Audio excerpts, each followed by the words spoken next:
Bonjour tout le monde! Avec un petit peu de retard, place aujourd'hui à un film à suspense horrifique, sorti début septembre dans les salles de cinéma. Oui, quand les salles étaient encore ouvertes. Et ce film en question s'intitule Antebellum. Mais avant de parler du film en lui-même, parlons plutôt de son casting. Dans un premier temps, Jane Monae, dans celui de la victime, non, de l'héroïne, on a pu l'apercevoir dans le film Bienvenue à Merwen, bref, le titre que vous voulez, ou dans la série Homecoming saison 2, à la place de Julia Roberts sur Amazon Prime Video. Nous retrouvons également l'actrice Jenna Malona, dans celui de la tête à claque, de la méchante, enfin on la retrouve quoi. Elle a notamment été aperçue dans Hunger Games, Inherent Vice, Nocturnal Animals et intégrera la distribution de Goliath saison 4 qui sera disponible prochainement sur Amazon Prime Video. Et pour terminer, Eric Lange, qui est un habitué de l'univers télévisuel, on peut citer sa participation à la série The Bridge, Narcos, Once Upon a Time ou aussi Grey's Anatomy.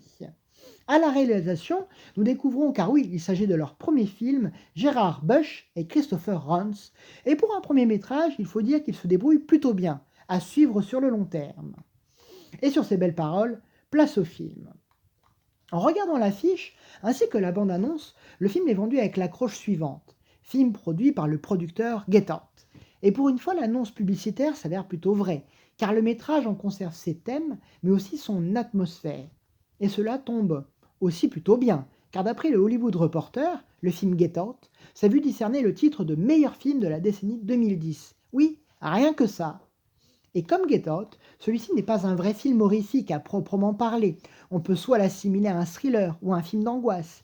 Il n'y a pas de monstres surnaturels, fantastiques, mais plus une approche réaliste sur la bêtise humaine. Et ici, tout comme Get Out, le racisme et l'esclavagisme. Ici, l'héroïne du nom de Veronica Handley, auteure à succès, se réveille d'un douloureux cauchemar se déroulant durant la guerre de sécession dont elle était victime et esclave.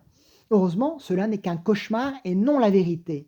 Toutefois, rien n'est aussi simple et un terrible traquenard montrera le bout de son nez.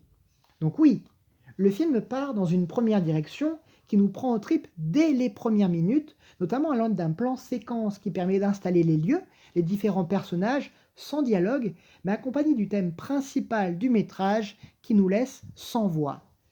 Toutefois, passé quelques minutes, l'intrigue ralentit en nous tentant de nous séduire avec un contexte historique, certes très bien reconstitué, mais globalement assez pompeux.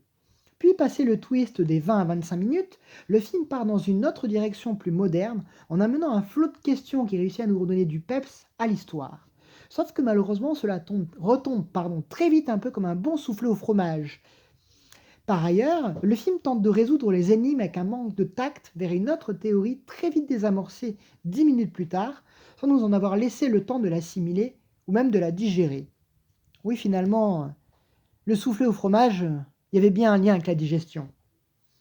Et pour terminer, le film partira ou repartira dans une autre direction afin de concrétiser clairement ses propos sur la cruauté de l'homme, de sa bêtise et de sa misogynie. En clair, un film qui a du potentiel, qui comporte des sursauts comme tout film horrifique, mais qui à certains moments s'avère assez plat et un chouïa ennuyeux.